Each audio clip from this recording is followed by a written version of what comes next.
Welcome students in my YouTube channels. Today we start a very important topic, that is the water. Water is the very important topic. Why that is called important? Because we cannot survive without the water. We tend to think of water a very common and easily available substance, and you know what them. Water is every easily available on the earth surface, but this is the very important for human beings as well as the living organisms. So what is the importance of water for human being की बात करें तो क्या इसका importance है? For human beings, water is the very essential component for our bodies. जैसे कह सकते हैं कि बॉडी की जो स्ट्रक्चर है, जो आउटर लुक देता है, वाटर के द्वारा ही आपको मेंटेन रहता है. फ्रेशनेस, यदि वाटर बॉडी में है तो आपका चेहरा हमेशा फ्रेश दिखता है. जो इंटरनल बॉडी पार्ट की बात करें, इन केस ऑफ ब्लड आपका 90% जो होता है वाटर प्रेजेंट होता है, which are responsible for the transport of different material from one place to another in our bodies. Means that is from the small intestine to the different part of bodies, that is transport through the blood, and blood they contain the water. Okay, next one, water is a very essential component for the digestion of food material. You know about them. We take the food in solid form. जो भी food आप use करते हो solid form में होता है, और solid form में हमको एनर्जी नहीं मिलती. उस फूड को पहले क्या होता है, ब्रेक डाउन होता है. ब्रेकिंग डाउन होने के लिए उस फूड को सॉल्युबलाइज फॉर्म में कन्वर्ट होना जरूरी है. तो how can they are convert? They are convert only the water. Means water they are solubilize the food components, then different enzyme active on this food materials. ठीक है, जब फूड वाटर में soluble हो जाता है तो जो हमारे बॉडी में डिफरेंट एंजाइम होते हैं वो एक्टिव होते हैं. सॉलिड फॉर्म पर एंजाइम एक्टिव नहीं होते हैं. ठीक है, जो एक्टिव होते हैं that is use for the breaking down of food material, then transport the different part of bodies. That is clear? Okay. In our daily life water that is also a very important role.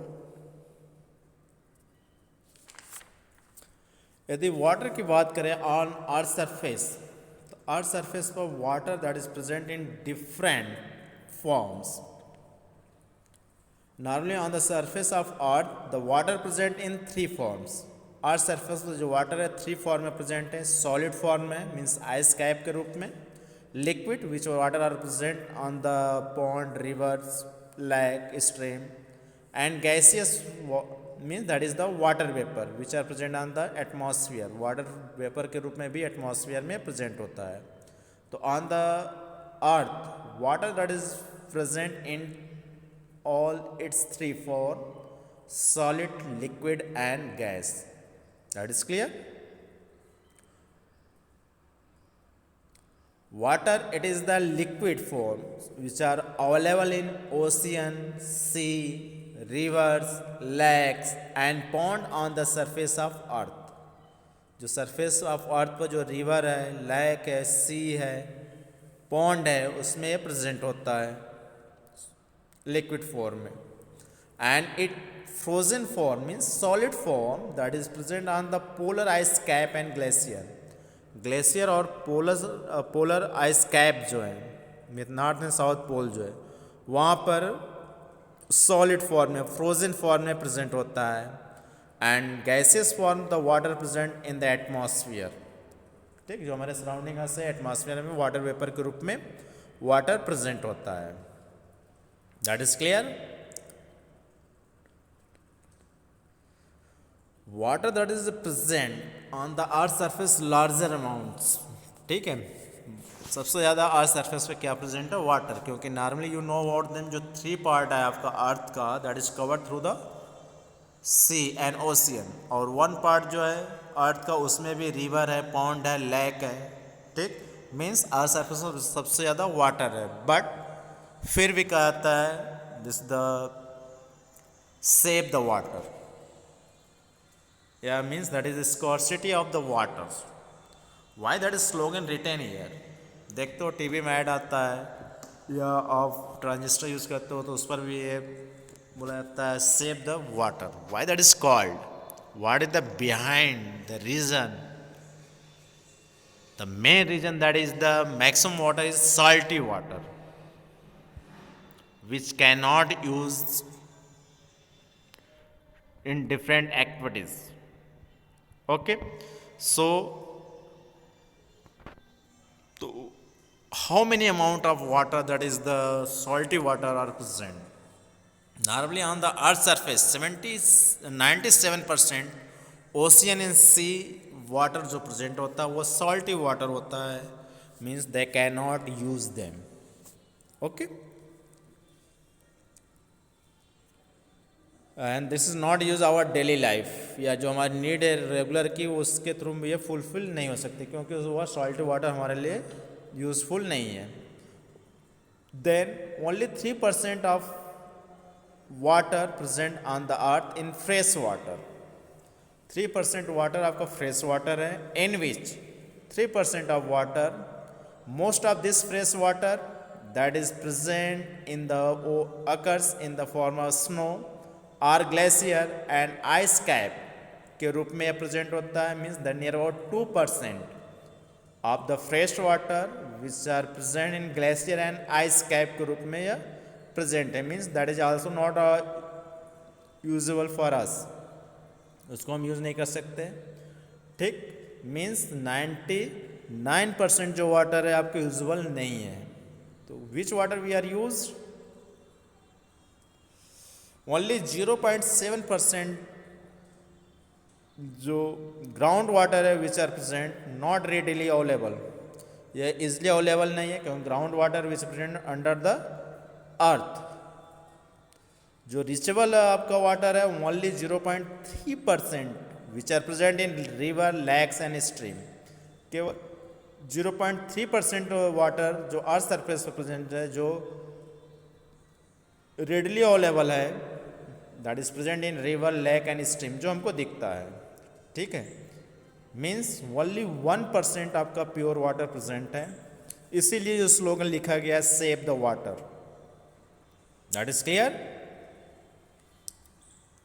Just like you see, you observe here the through the pie charts, you see here जो maximum part ये show कर रहा है this the sea water, ocean and sea. Okay, इसमें आपका 2% water की बात करें, ये 2% वाटर आपका होता है ग्लेशियर एंड आइस कैप. इसमें से 0.7% water present in the ground water, और ग्लेशियर और जो ग्राउंड वाटर है this is not readily available.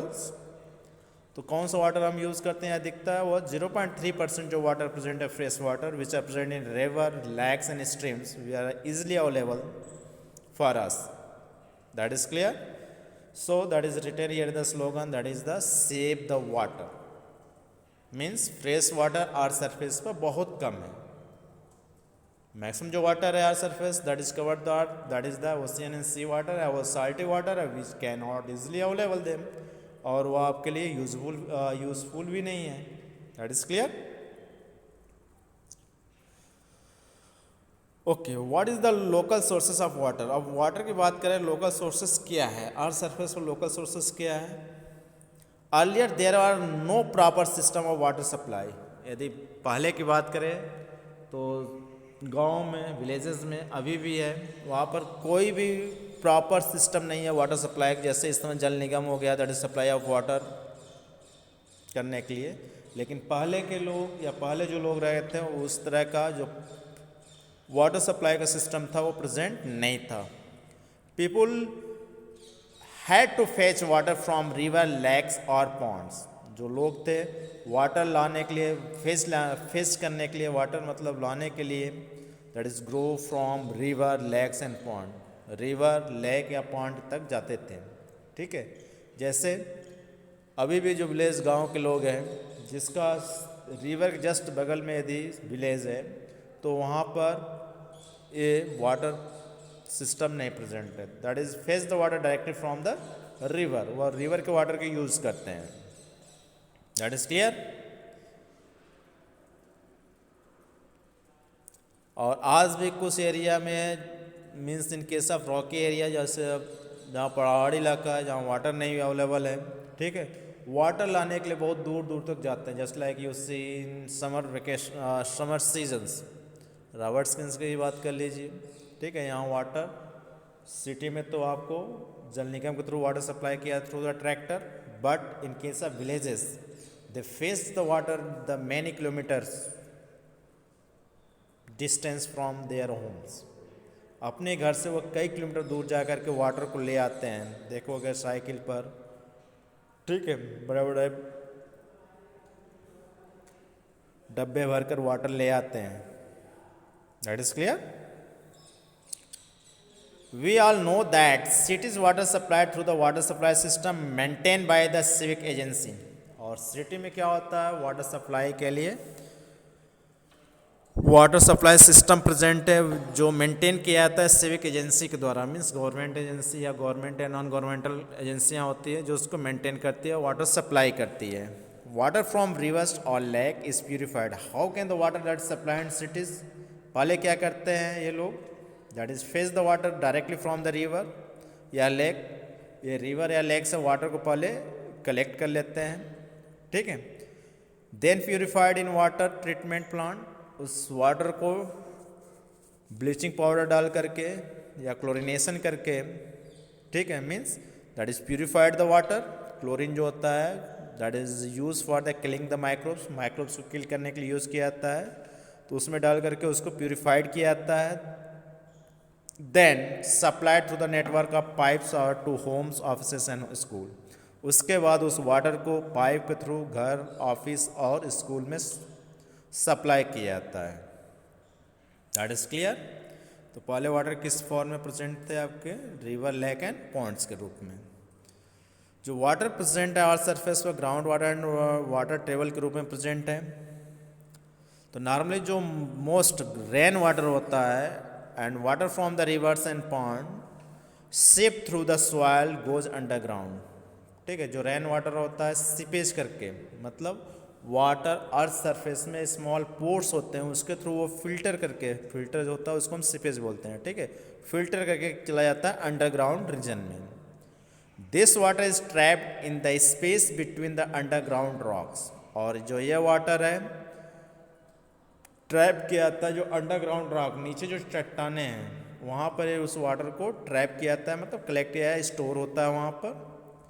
The upper layer of water is called the water table. अब उसमें जो वाटर प्रेजेंट है अंडरग्राउंड रॉक में, जो ऊपरी लेयर होता है उसको हम वाटर टेबल बोलते हैं। And the water below this layer is known as the ground water.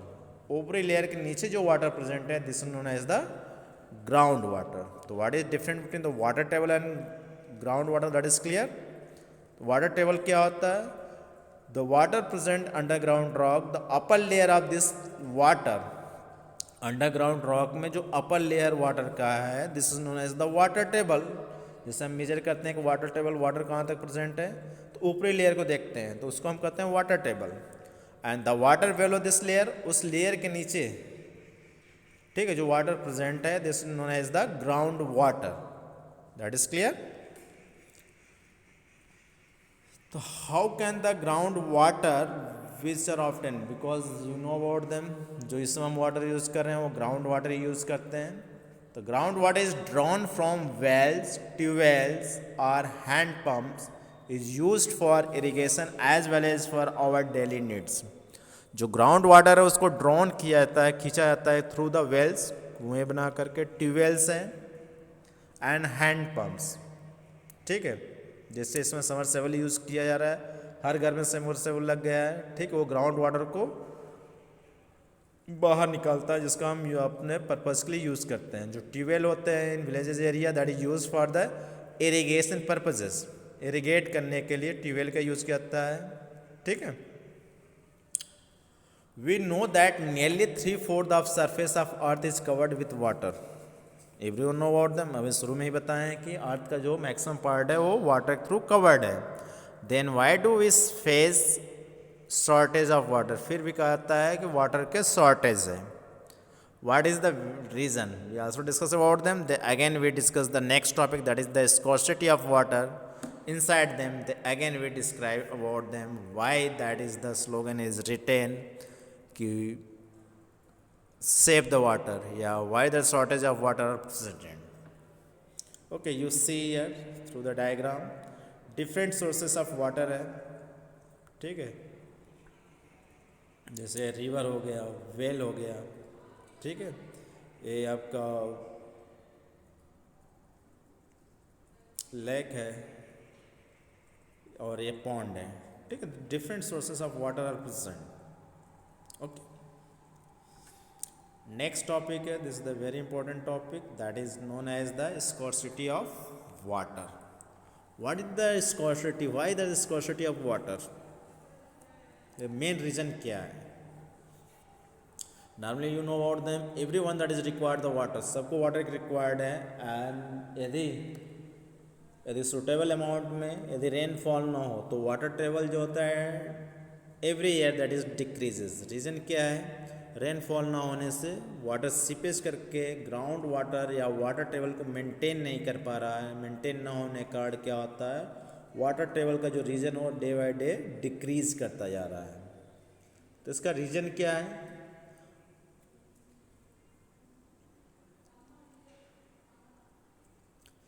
Water is the considered precious as it support life on earth. Water is, कहा था ना, स्लोगन भी है जल ही जीवन है। देखो लिखा रहता है जल ही जीवन है, जल है तो जीवन है, मीन्स तब ऑर्गेनिज्म सर्वाइव कर सकता है, ठीक है। Means on the earth surface life is possible only on the presence of water, but the amount of readily available and usable water on earth is decreasing alarmingly। जितना amount water available है और उसका use कितना किया जा रहा है, इसके कारण जो वाटर प्रेजेंट है अर्थ सरफेस पर वो डिक्रीज कर रहा है। मतलब ये अलार्म, एक घंटी या दैट इज चिंता का विषय है। रीज़न क्या है कि जो वाटर टेबल है डे बाय डे वो डिक्रीज कर रहा है। We are therefore facing an acute shortage of water. यही रीज़न है कि जो वाटर का शॉर्टेज हो रहा है, मतलब फ्रेश वाटर का शॉर्टेज हो रहा है। Some of the major reason of shortage of water are given here. First one जैसे आपका है the amount of rainfall is most regions has decrease. Maximum reason से जो रेनफॉल का अमाउंट है वो डिक्रीज कर रहा है। इसका मेन रीजन है डिफॉरेस्टेशन। ट्री जितने कट किए जा रहे हैं उसके कारण वाटर वेपर कम, मतलब इवेपोरेशन कम हो रहा है या ट्रांसपिरेशन कम हो रहा है, जिसके कारण क्लाउड का फॉर्मेशन नहीं हो रहा है। क्लाउड फॉर्मेशन नहीं हो तो रेनफॉल भी नहीं हो रहा है। That is clear. क्यों हो रहा है? This has the happened due to the many factor. इसके लिए कई फैक्टर है। रेनफॉल जो अमाउंट डिक्रीज कर रहा है, इसमें से कुछ जो है is the responsible for the decrease the rainfall. That is first one is the deforestation. जो भी बताएं, ट्री को ज़्यादा से ज़्यादा कट किया जा रहा है लार्जर एरिया से। ट्री कट करेंगे जो क्लाउड वाटर लेके फ्लो करते हैं, यदि ट्री नहीं है, फॉरेस्ट नहीं है तो इजली वो वहाँ से निकल जाएगा। यदि ट्री रहते हैं तो उसके फ्लो को, एयर के फ्लो क्या रोकते हैं, जिसके कारण उसमें कोलैप्सिंग होती है एक दूसरे के साथ और वहाँ पर वाटरफॉल ज़्यादा होता है। लेकिन अब क्या है, forest you know about them, पहले इंडिया में 34% of surface that is covered the forest, लेकिन अब क्या है ओनली 21%, 34 से 21% पर आ गया। मीन्स फॉरेस्ट बहुत रैपिडली आपका कटिंग किया जा रहा है, डिफॉरेस्टेशन किया जा रहा है for the construction of roads, for the construction of dam, for the construction of industries.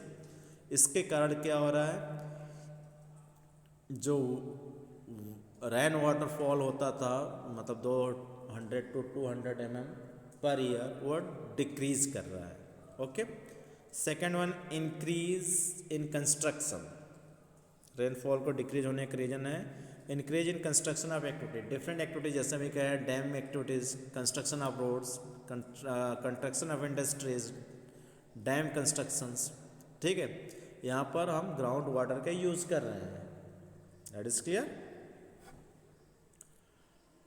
Next one, increase in the number of vehicles and the industries, that is also causes the decrease rainfall in particular regions.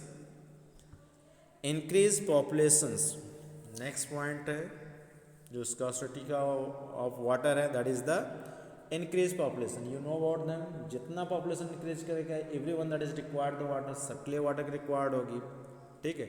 जैसे एक particular reason में यदि water आपको present है, मान लीजिए 100 litre है, वहाँ पहले 2 आदमी थे, ठीक है, मतलब एक पेरेंट्स थे, 2 थे तो उनको इजली अवेलेबल यूज वाटर मिल रहा था। अब उनके पेरेंट्स के 4 ऑफ स्प्रिंग उनके बच्चे हैं, वाटर स्कार्सिटी अब क्या हुआ, वहाँ कम हो गया क्योंकि वाटर का जो सोर्सेस है उतना ही है, ठीक है।